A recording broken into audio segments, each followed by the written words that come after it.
ذنبي انا ايه اصحى كل يوم على المنبه ده؟ انت يا ابني يا عم اصحى بقى، الشارع كله صحي وانت لسه. يا بنت الصوت المنبه ده، مين اللي مشغل المنبه ده؟ المنبه بتاع خالد يا عم، شوف صرفه معاه بقى. انت يا حيوان، انت اصحى. ايه يا عم انا مش عارفه انام. انت يا عم، انت يابا، انت يا عم انت.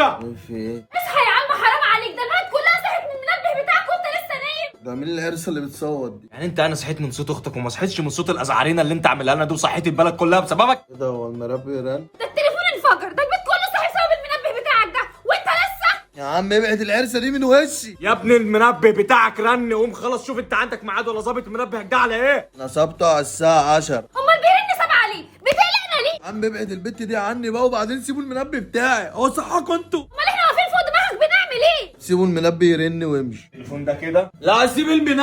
يا عم لما انت عايز تصحى 10 ظبطه 7 عليه. انت يا بنت لو ضربتني تاني هو فسك وشك ده. لا ايه؟ المنبه ده يرن تقوم تفصله، مش الشارع كله يقوم من النوم وانت مقتول. يا عم وانا ظبطه للشارع كله، انا ظبطه لنفسي. ما البلد كلها بتقوم من النوم الا انت. غير يا بنت بوشك اللي شبه العرسه ده، في حد يستمع بالخلقه دي على الصبح؟ نام يا يا عم هات التليفون عشان المنبه لما يرن. هو انت بتصحى؟ انت مالك انت يا بنت؟ سيبي يا عم المنبه عشان خاطر ما يفوتش على معاه. لو صحيت على صوت المنبه بتاعك ده تاني هاخده ارميه من الشباك.